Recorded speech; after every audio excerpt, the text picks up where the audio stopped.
Good morning, good afternoon, good evening, Notre Dame fans. Whenever you are tuning into this week's Notre Dame Six Pack Show, watching live, watching back, listen to this as a podcast. Thank you so much for making us a part of your day. I'm Mike Singer.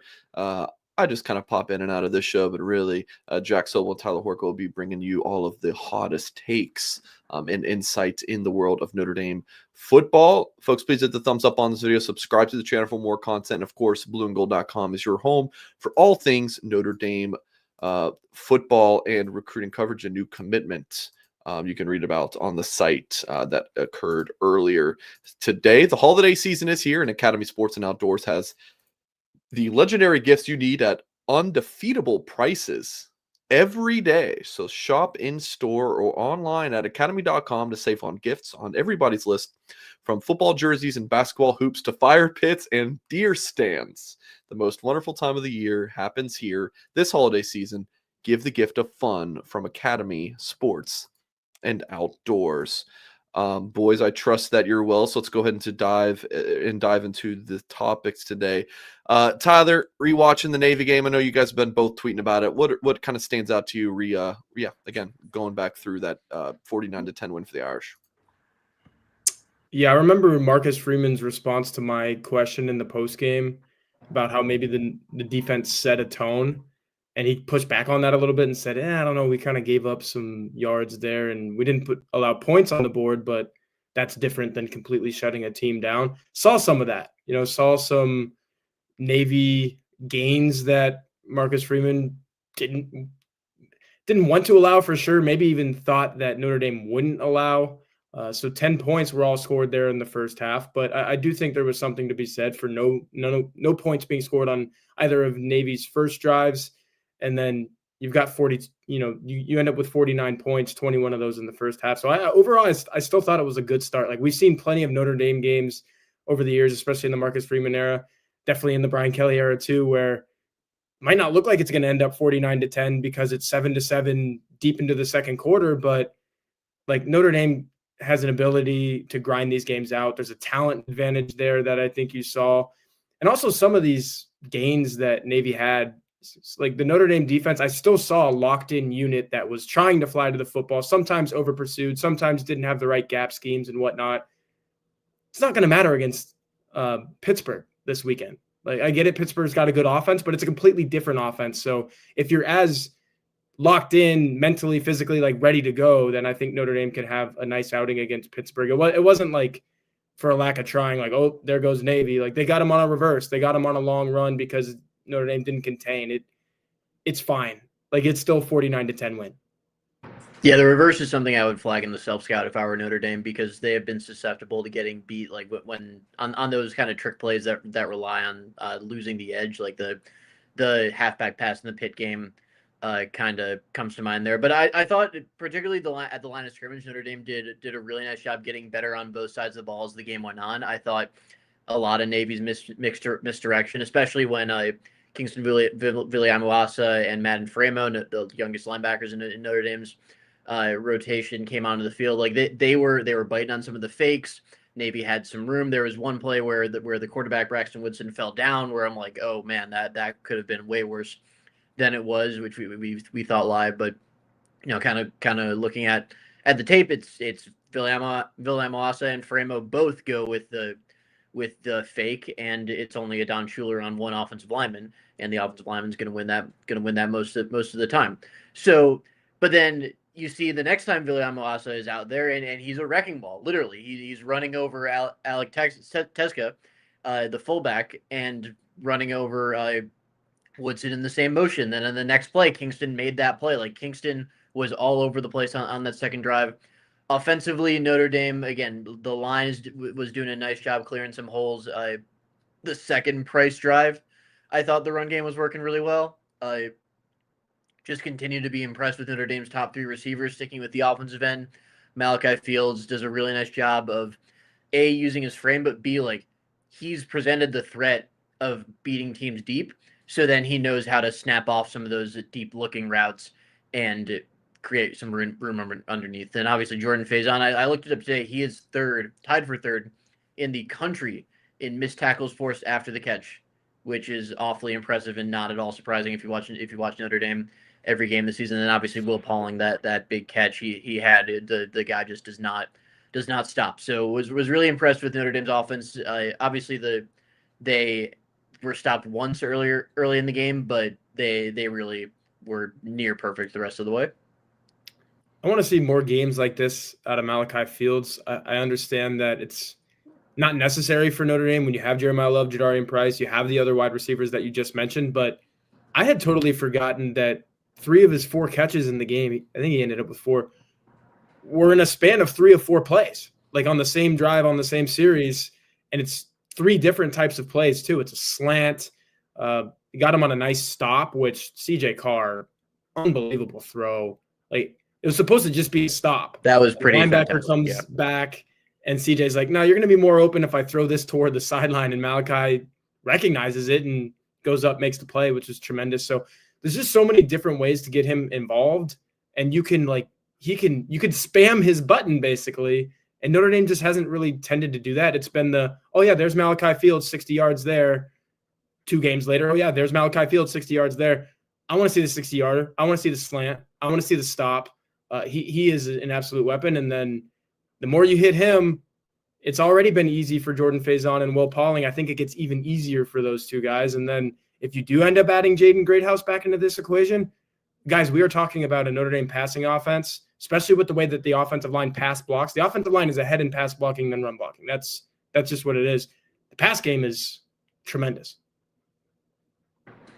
Sticking with the run blocking thing, yes, they got better over the course of the game. I think the biggest difference between Absher, Otting, Lambert, and Craig, Shrouth, and theoretical Charles Jagasaw, because we haven't seen him this season, is just the ability to move people at the point of the tackle. Otting was really good, probably almost as good as Craig was at getting the angles at the second level, but at the point of attack against some stronger defensive tackles, he's tended to struggle a little bit. So I think that's the biggest difference between the first team and second team interior line, but I think they're doing the best they can right now.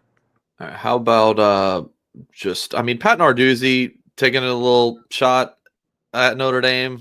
I guess you can call it a shot. I don't know. You guys will weigh in on it. And then Joey McGuire taking a veiled shot was very weird. I'll throw it to Horka. Can you kind of summarize? Is that the word? Summarize would be the word. Summarize? I think I just made a word. Can you summarize what they... Isn't some rise a word, but I don't think it means what you're trying to... Sunrise is a word. What are you talking about? Tyler, can you summarize what those guys said? And you guys weigh in on it. They went about it 2 completely different ways. Obviously, Pat Narduzzi's playing Notre Dame this week, so his is a little bit more topical. McGuire's was a little bit more random. But with Narduzzi, you can't say what he said. And he had been asked a question earlier, so I think we have to preface this. Notre Dame has outscored Pitt, I think, 103 or 110 to 10 in the last 2 games. And that's the way that the reporter brought it up. And then 5 minutes later in the press conference, Narduzzi just, in response to a question, is this a must win? He goes, absolutely not. We could lose 103 or 110 to 10 in this one game alone, and I wouldn't care as long as we win our last 2 ACC games. It's just a ridiculous comment for a head coach at any football level. Imagine you're playing Pee-wee football. You're trying to learn the game, and your head coach comes in. Jack, you're an offensive coordinator of Pee-wee flag football players. Defensive coordinator now. Defense, I'm sorry. You go both sides of the ball. You're impressive knowledge base there. But anyway, Narduzzi your coach comes in. Jack Soble comes in and says, guys, this one doesn't matter. I don't care if this team scores 100 points on us. It's just an incredibly outlandish thing to say. And it is a backhanded slap to Notre Dame because Notre Dame's not in the ACC and Pitt's in the ACC and chasing an ACC championship. And in actuality, this game actually does not mean anything to Pitt in terms of the conference standings. They can still go win an ACC title if they lose 100-0 to Notre Dame, but it's still just a stupid and outrageous thing to say. And then McGuire, he didn't even have to say Notre Dame's name, and everyone knew who he was talking about. I respect BYU for joining the Big 12 and playing in this schedule, coming to our place. Dude, Notre Dame has played ranked opponents in season openers in 3 of the last 4 seasons. In that same span, Texas Tech and BYU have played 5 FCS teams and a South Florida team that eventually went 1-11. You got no room to talk at that point about Notre Dame's schedule or the way Notre Dame is operating. Notre Dame just played a national championship game last year. When's the last time Texas Tech ever did that? It's just these coaches, man. It's like they're giving us stuff to talk about, but it's actually kind of crazy. I think McGuire wins with the weirdness factor because like that was such a random slight. Like, yeah, we just beat BYU by 22. Screw you, Notre Dame. It's just it's very weird. With the Narduzzi thing, I will echo everything you said, and like it is such an asinine thing for a head coach of a football program when you're playing probably the best team on your schedule to this point. Like, it is the exact opposite of the culture that Marcus Freeman has built, and like the closest comparison of like this scenario that Pitt is in, I can think of is like, can you imagine if Kirby Smart, the head coach of Georgia, was facing Georgia Tech? Let's say Georgia wins all its games up until that point. They've clinched a spot in the SEC championship. They're facing Georgia Tech, and he says, "You know what? We can lose this game. It's fine." He would never say that because that's not the type of culture that he's built. And to be completely honest, I forget what I picked for our magazine, but for web, I'm probably gonna pick a wider margin after hearing what Narduzzi said, because it screams. I think it was Ari Wasserman who replied to me on Twitter and was like, "It screams Narduzzi thinks he's gonna get blown out, like he's trying to lower expectations." It is such a weird thing to say. And on the Notre Dame side, like, this is Notre Dame's Super Bowl. I hate like this is their Super Bowl analogy, but like it is like Notre Dame's best chance to lose the rest of the regular season by far is Saturday against Pitt. They have Syracuse, who can't beat anyone after Steve Angeli got hurt, and obviously there are a myriad of problems with Syracuse's team right now. Then they have Stanford, who's very much on its way to its fifth consecutive 3-9 season. Like, if you're Notre Dame, you're throwing everything you have at this Pitt game. And that's why I think Notre Dame's going to win by more than 2 scores, especially after hearing what Narduzzi said. The one like spin zone you could make positively for Pitt is, and I've seen it, is like, oh, I wonder what this does to Notre Dame. But like, that's the thing. You mentioned it, Jack. Notre Dame's not going to change its line of thinking based on this comment. Like, they might laugh at it for a second if they've seen it, but Marcus Freeman's going to prepare the same way. He talks about the preparation, the same. They do, the opponent changes. The way that they try to get ready for a football game, by and large, does not. Like, they are all business, and that's not going to change. It's just like he sets such a weird like stamp on this game before everyone goes into it. And then if Notre Dame does end up winning by 40 or 50, it's going to be like, well, yeah, everybody saw this coming based on what Pat Narduzzi said. I don't understand it. And like, it's validation when I put the video out there and like everyone involved in any level of football, like I'll finish this the way that I started it. I've seen coaches from all over, fans, other programs, like not even related to Pitt. They're just like, this is the craziest thing I've ever heard a football coach say. Like, just downright crazy. That may be hyperbole. Football coaches say a lot of crazy things. True. But more to the point, like, it's also wrong what he said, because let's say hypothetically Pitt wins this game and then wins its last 2 and doesn't make the ACC championship. That's a resume worthy of an at-large bid. Because at that point, Notre Dame's out, Miami's out, Georgia Tech's probably out. Like, you could theoretically get yourself in as an at-large, but that doesn't happen if you lose this game. And who knows what the tiebreakers in the ACC are gonna bring. It's such a mess at this point. So just a ridiculous thing to say. I think sometimes we think of these college coaches as like they have everything together and they know so much more than us. Sometimes they're just like the other Twitter troll that we run into, just like a normal guy. And I think that's what Pat Narduzzi did. He just doesn't like Notre Dame, and he thinks they should be in a conference, just like we tweet something and what is that random Ohio State or Texas fan or Miami, whatever, join a conference, bro, join a conference and then talk to me. Like, I think that's Pat Narduzzi is that guy. And I think that's why he said that. And that's why it was dumb and it was off the cuff. And here we are. So there is a game to be played though. Jack, how do these teams match up? I like Notre Dame by 2 touchdowns. What's the line at? 12.5, I believe. I would like Notre Dame to cover. What do you think, Jack? Like, what are the biggest like things going in Notre Dame's favor and then things going in Pitt's favor? I'll start with going in Pitt's favor. This is one of the best tackles for loss teams in the country. And not only that, but its two best linebackers have dealt with a couple injuries. I talked to our friends at the Pitt on 3 site, Pittsburgh Sports Now, I believe, yesterday.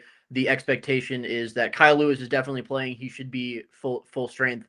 Rasheem Biles, they believe he's playing, might be a little limited in snaps, but they're really good. One of the best linebacker tandems in the country right now. Lewis is a little bit on the smaller side, but he is super fast, super quick, super physical, super instinctive.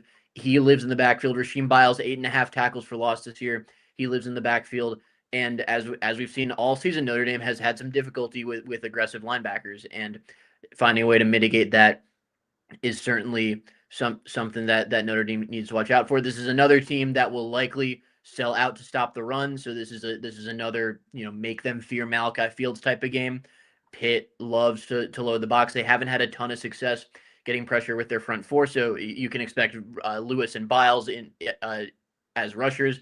They will blitz them all the time. So that's the number one thing I'm looking out for if I'm Notre Dame as far as what can beat you in this game, which is Pitt's linebackers being super aggressive and making game-changing plays. The Aussie family says love 120 plus yards. That would be an incredible effort in this game because Pitt has the number 3 or 4 rushing defense in the country. And I know sacks and whatnot play into that, but like some of these final game lines for the teams that they've gone up against in terms of rushes and yards, pretty incredible. They just played Stanford at the beginning of the month, 27 attempts, negative 10 yards. Stanford finished with negative yardage on the ground. Central Michigan, 41 attempts, 40 yards. Louisville is a ranked team. You guys have seen them pop up in the college football playoff rankings. How about 34 rushing attempts, 53 yards? Boston College, I don't remember exactly what they finished with on the ground against Notre Dame. It was not a lot because of the sacks played into that, but 24 rushes, 27 yards. So, like, if Jeremiah Love goes off in this game, he will have earned it. I do side with Jack. I think it's going to be another one of those load the box. Hey, CJ Carr, if you're going to beat us downfield, go ahead, because Jeremiah Love is not going to beat us. And we've seen that Jeremiah Love can still beat you that way, which is what makes this Notre Dame offense so versatile. The other side of the ball, this is why I kind of side with Mike in that I don't think it's going to end up being very close. I think this Notre Dame defense is going to absolutely get after true freshman quarterback Mason Heinschel, who's been good. I mean, 5-game winning streak.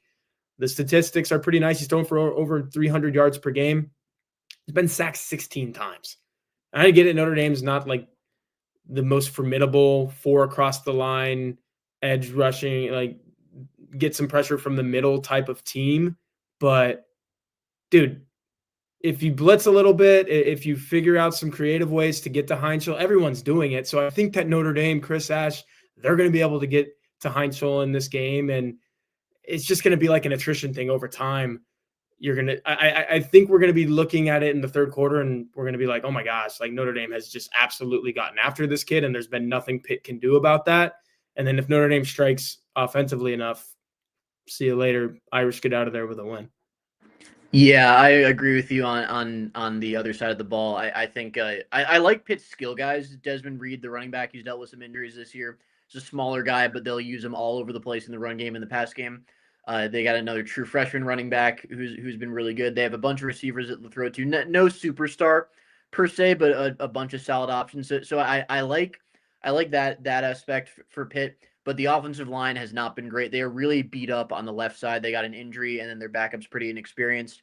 The Charlotte transfer, and he struggled a little bit. So if Notre Dame can attack that and exploit it, I really like Notre Dame to limit Pitt offensively. The other matchup that kind of caught my ear when I talked to Nathan, our Pitt writer, was that Pitt has struggled over the top against tight ends specifically.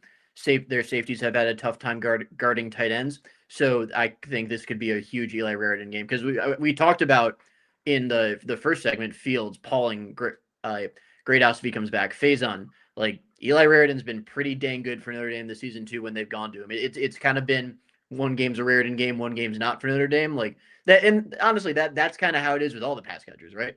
It's very much an everybody eats kind of offense.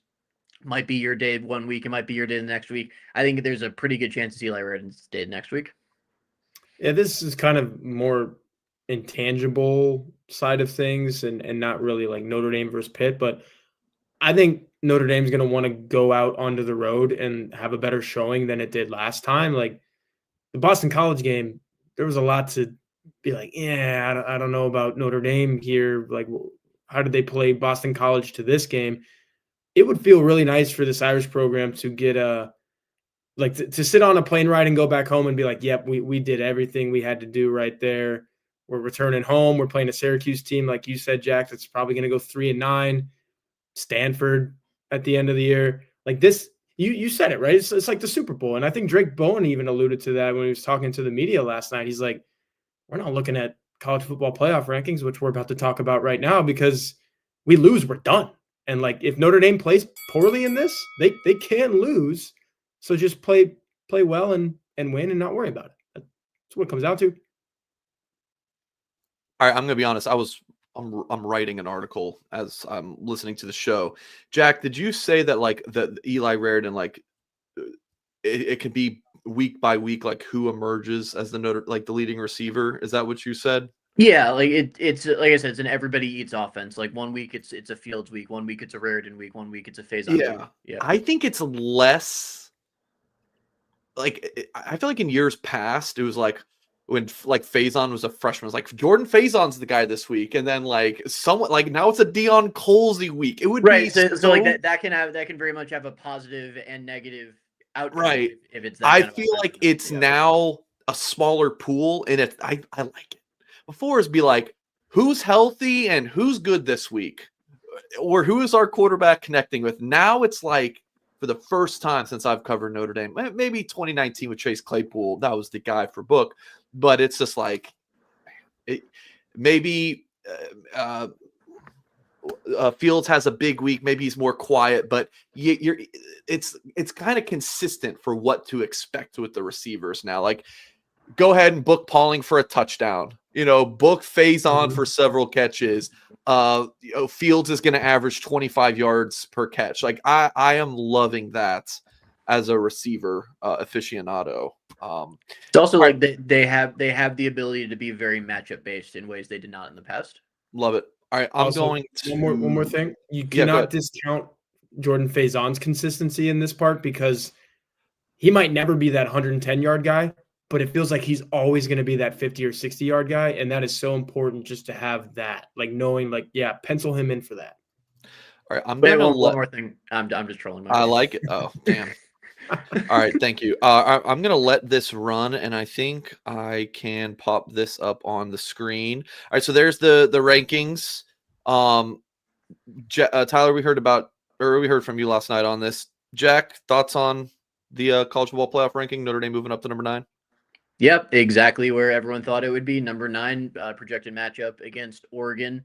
If the season ended today, you do have to worry now about Texas and Oklahoma, because if they both win, that may knock Notre Dame out of the projected field, depending on what happens above them. Like the only way Notre Dame just going right to it, just going right to that. Don't bury the lead, right? The only way Notre Dame can win out and not make the projected field is if Texas and Oklahoma both win out and there's no chaos above them. I don't see any other way, because I think Texas Tech winning big has kind of established the Big 12 as a one bid league, except if Texas Tech is perfect and then loses in the conference championship game. But even then, like it would be a tough evaluation for the committee. But the only thing off the top of my head that I can think of that would knock Notre Dame out is Texas and Oklahoma winning this week and then taking care of business the rest of the way. And then you'd have some decisions to make. Yeah, there's a lot to unpack with the Texas and Oklahoma thing too, and I tried to do that in an article last night at blueandgold.com, so go check that out. But basically the cliff notes, so you look at Texas's schedule and you see Texas A&M on there at the end of, but that game's in Austin. And if Texas beats Georgia in Athens this weekend, I think Notre Dame fans need to get it through their heads that it's a very real possibility that Texas can then hold serve at home and beat Texas A&M. I get it. The Aggies are really good. Maybe this is the best team the Aggies have ever had. But like Texas was the number one preseason team in the country. Doesn't really matter, but that's what people thought of Texas at that time. And even if they have stumbled here and there, everything is right in front of them. And I guarantee you that's the way that they're looking at it. And they have all this talent. It's still one of the most talented teams, even if it's not one of the best teams. They have an opportunity to show this weekend that they still are one of the best teams. And if they do that, you are all of a sudden like on pins and needles as a Notre Dame fan, like, oh my gosh, please don't let them beat A&M, because A&M's in regardless, man. Like, they're not going to stumble twice or 3 times here in the end. So A&M's in. If Texas wins out, Texas is in. Let's introduce Oklahoma back into this conversation. If Oklahoma goes on the road and beats a top 5 Alabama team this weekend, sorry, Jack, they're going to beat Missouri next week. Then they're going to beat LSU the week after that, and they will have one out. And they will be in as well, because they wouldn't be a conference championship participant, but they would be a damn good 10-2 team that's in the field. You're in the field with Oklahoma's resume at 10-2. So you nailed it on the head, man. Like, this is the weekend for Notre Dame. Root for the eliminations of Texas and Oklahoma if you're a Notre Dame fan, because if they both win, the chaos, the doomsday scenario is on the table. And man, it would have been a lot easier if Iowa would have knocked off Oregon last week, by the way, because that would have dropped somebody else below Notre Dame. And you're right now where Notre Dame is at. It's like, man, these teams better not move ahead of us, because that would not be good. Right, completely agreed. And what you can still root for if you're Notre Dame is Oregon losing to USC, because that would both prop up Notre Dame's resume, because that would prop up USC and also drop Oregon below Notre Dame. But then you look at some of the other schedules that you can deal with if you're Notre Dame. You badly need to root for Texas Tech to win the Big 12, because if that is the case, then the Big 12 is a 1-bid league. Texas Tech, its last 2 games are West Virginia and UCF. Those teams are both not good. Texas Tech going to be both of them. Ole Miss could lose to Florida. That would be really funny if Ole Miss lost to Florida for the second year. I think it's more likely they lose the Egg Bowl. Or where is it? Is it in Oxford or Starkville? Huh? Do you know if the Egg Bowl's in Oxford or Starkville? The Egg Bowl's in Starkville, so they could very well lose that. Yeah. Yeah. That game is a complete nut show. That's certainly point of viewing Black Friday at noon, which is a disgusting time slot, but very worthy of the Egg Bowl.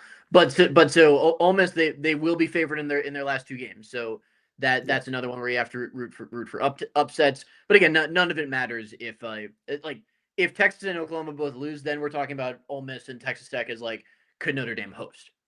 Yeah. So Notre Dame's in a weird spot, I guess, with the new seating where we're talking about like Notre Dame's at 9.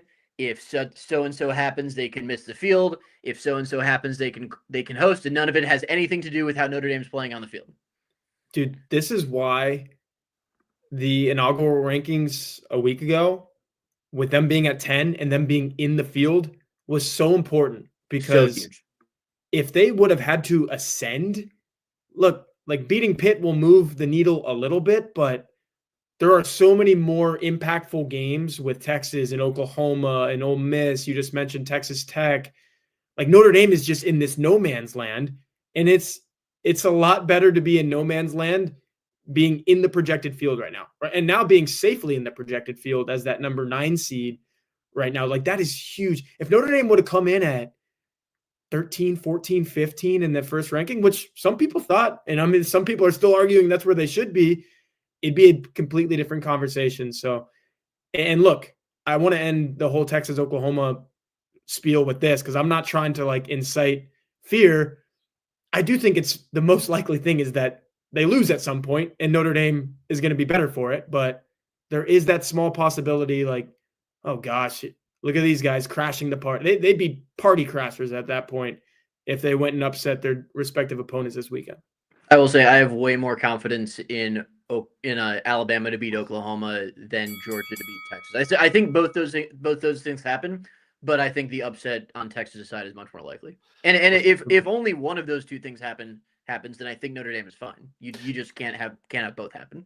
Let's just continue the conversation around college football. Mike, you're muted. Am I? Are you? I hear him. I hear him.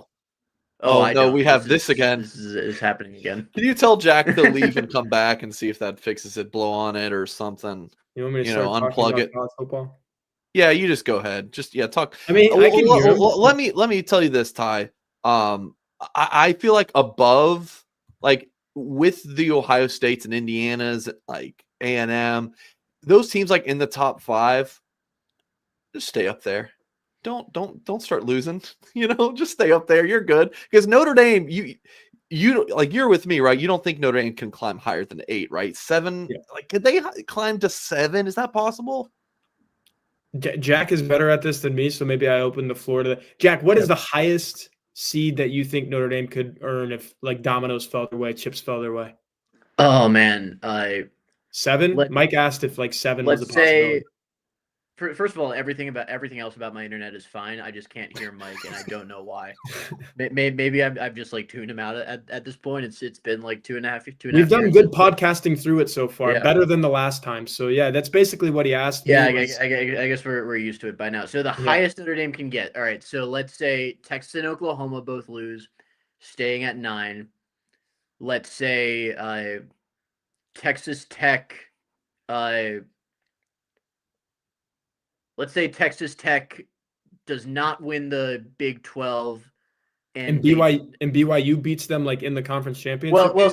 So let's say Texas Tech does not win the Big 12, and they decide to put both Texas Tech and the Big 12 champ below Notre Dame. Yeah. Or maybe they remove Texas Tech altogether. So that moves up 1 spot. So 8. Let's say Oregon loses to USC. That's 7. Let's say Ole Miss loses the Egg Bowl and/or Florida. That's 6. I think.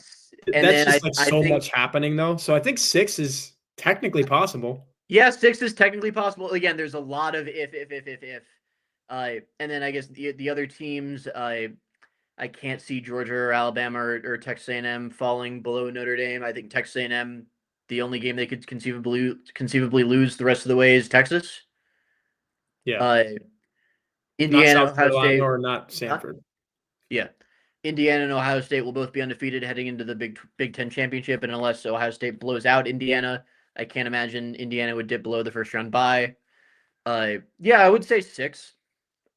Some of the scenarios that like I'm trying to wrap my head around is what if Michigan is still Ohio State's bugaboo and beats them, and then what if Indiana beats Ohio State in the Big Ten championship? Where's a 2-loss Ohio State? They're still ahead of Notre Dame? They're That's still the upward mobility with Notre Dame that I'm talking about. Like they're can't still pass in, Ohio but State. ahead of Notre Dame, maybe.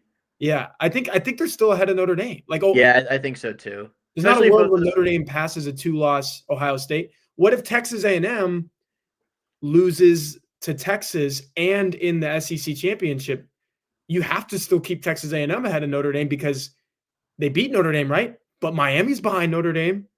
Like, those are the weird scenarios that I don't know what the heck happens for it's just a ton of hypotheticals. Like, I would say it, like, if you're Notre Dame, all you have to do is win, but like so much of this is completely out of Notre Dame's hands right now. And that's why, like, if you're Notre Dame, you can't spend any time worrying about it. You had something, Tyler?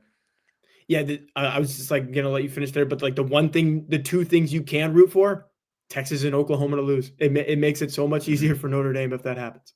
Yeah, that would pretty much lock up a bid for Notre Dame, presuming they win out. And again, the only game Notre Dame can lose the rest of the way is Pitt, and there's a lot to like about that matchup for Notre Dame for a lot of reasons. I feel like. What's up? Go ahead. You got something? No, go ahead.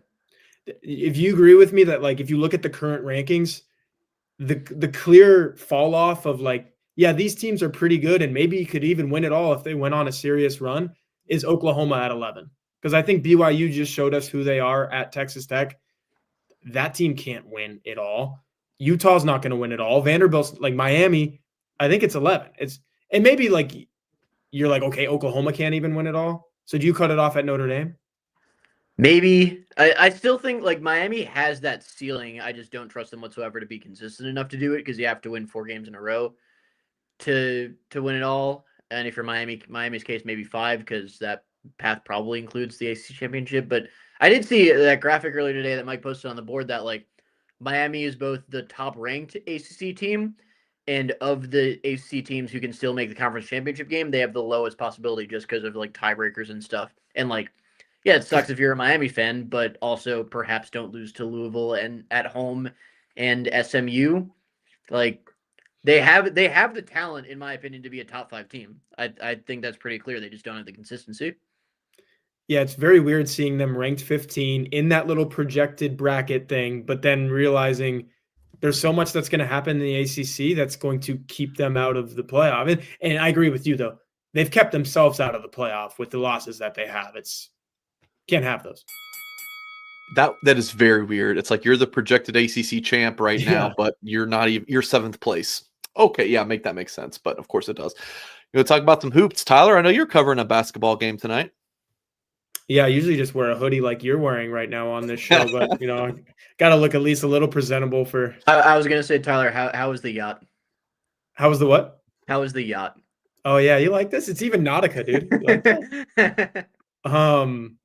Yeah, covering Notre Dame's women's basketball team's 3rd game of the season tonight. The first 2 were a little strange because they only used 6 players deep into the second half of both of those games, deep into the 4th quarter of the first game. Niele Ivey has said that she wants to get some chemistry and cohesion going with those 6 who are going to be a part of her regular rotation. Tonight, the interesting thing is you're introducing Vanderbilt transfer Ayanna Moore, Wake Forest transfer Malaya Cowes. The former is a guard, the latter is a post. You need depth all over if you're this women's basketball team, but you're getting like good pieces there in both of them. Maybe on a little bit of a minutes restriction, but I just want to see like what they've got, because the most intriguing thing to me about this team so far is not that Hannah Hidalgo is averaging 30 points a game and looks like a potential player of the year candidate. We knew that was going to happen. Cass Prosper, KK Bransford are probably exceeding their expectations, but Vanessa De Jesus coming in from Duke, she has a career high already, and she spent 4 years at Duke. Like, if she can be that player, better than she ever was at Duke. If Gisela Sanchez from Kansas State, who's also had double digits and a double-double in these first pair of games, if she's better than she's ever been in her college career, then what I wrote at the beginning of the season could be true. This team could be a case of being better than the sum of its parts. It's like it might not just be Hannah Hidalgo. You can get some meaningful contributions consistently from other players. That's what's either going to make them a hosting team or like a top 4 NCAA tournament team. And if they aren't that, then to me, it's just like make the tournament, because this roster on paper is not anything like last year's. And that's pretty obvious to see. I think the real question with them is like, how do you keep Hidalgo fresh? Because the issue the past 2 years has been Hidalgo runs out of steam in March, and it's like the way she plays is so fun and so hustle oriented and so high effort, but it also wears her down, right? It adds up. Yeah. So how they mitigate that this year with such a small rotation, especially the first 2 games when they only played 6, is they could have won those games by maybe a few less points. Mm-hmm. Playing the walk-ons, and I think they should have done that. But if chemistry is so important, then I'm not the coach. We shall see. On the men's side, they survived a slight scare last night. They were up by 3 against Eastern Illinois, who's a high effort but bad Ohio Valley team. Got it together in the second half, really tightened the rotation. I asked Micah Shrewsbury about a couple guys who didn't really play in the second half. Mostly the backup shooters, Cole Serta, Ryder Frost, Brady Kaler, and he said, like, yeah, the lesson is sometimes I can't go back to you. Like when your effort and intensity and urgency aren't where they need to be, and all 3 of those guys got scored on pretty easily driving baseline in the first half. Like, sometimes you got to go with the guys who are playing with the effort and maturity. But the thing is, Notre Dame has those guys this year because Marcus Burton and Braden Shrewsbury and even Logan Imes, for that matter, are in their 3rd years, and they have seen their Notre Dame teams, sleepwalk through the first half of a bye game and not be able to wake up in the second half. And they really had it going the whole time. And then Notre Dame's tightened up the rotation, really leaned on Burton and Shrewsbury, and won the rest of the way. A couple guys who are making Notre Dame better. this season, and I should know they won last night by 20, so it wasn't a scare at the end. A couple guys who are really making Notre Dame better this season: Jalen Harrelson, the true freshman, much ballyhooed. We talked about his commitment on a live football live show last year is big news. He has been everything you would expect. He missed a game and a half because of a concussion, but he really turned it on in the second half last night. 17 points on perfect from the field, 3 assists. Could have been more if the shooters were knocking down shots in the first half. And then Carson Tout, the big man transfer from Northern Arizona, he's averaging 13.5 rebounds a game so far. And leads the team in assists, by the way, with 3.7. Those two guys have made the basketball IQ and ball movement of this team way, way higher than it was last year. So those are all the positives. The negatives, I am concerned about interior defense because Notre Dame is very thin, and I don't mean not deep. I mean like Brady Kaler and Garrett Sunder need to add some muscle at the 4 spot. And at the 5 spot, Tout, well, he does so much good on the glass. He's not a rim protector, and I worry about how some of the bigger, more athletic bigs in the ACC are going to score on him. He's played really good defense so far, and he's versatile. He can help on guards. He can come out and hedge on screens. But as far as rim protection, like, he doesn't provide that. So not sure how that's going to work against the better teams. So like there are some flaws that are beginning to show that Notre Dame can't fix, but they're also better in a lot of meaningful ways than they were last year. I should note on the women's side that I too am worried about post presence and just defensively mostly. Even with Malaya Cows being introduced to the lineup tonight, her and Gisela Sanchez, you go against a big team, it's probably not going to be great. And then it sounded like a Marcus Burton show was in order last night to kind of salvage things. I think you're going to see a lot of Hannah Hidalgo shows this year to try to salvage some things as well. So there's some parallels there with the men's and women's teams. I will say they've done a better job on the men's side of making it not just Burton. Like the other night against Detroit Mercy, he scored 2 points in the first half, and I think Notre Dame had like a 15-point lead at halftime. Like Harrelson is a guy who, like, they needed a second guy who can put the ball on the floor and get a bucket, and Harrelson provides that. And then they have more shooting than they did last year. Like Braden Shrewsbury is a shooter. Serta and Frost, when their effort is enough, and they're not low effort players. They just sleepwalk through a first half against Eastern Illinois on the Tuesday night. Like it happens to a young player, but they have a lot more shooting depth than they were last year. That takes a load off of Burton's shoulders. All right, Ty, I know you got to run and cover that game, so we are going to end the show right there. Jack has no idea what I'm saying, right? I mean, he can't that's hear me. still a thing. I forgot about that. What is that? That's absurd. I've never heard that, but good for him. I don't know why anyone listens to what I have to say. But folks, please hit the thumbs up on this video if you're watching on YouTube. Subscribe, of course, to the channel. If you're listening to this as a podcast, please leave us a 5-star review wherever you listen to your podcasts. And blueandgold.com is the place to be. So head over and check out all of our content on our website. Next show tomorrow, 1 p.m. Eastern time. I'll be live with Kyle Kelly to talk some Notre Dame football recruiting. But until then, we will catch you guys next time, which will be tomorrow, 1 p.m.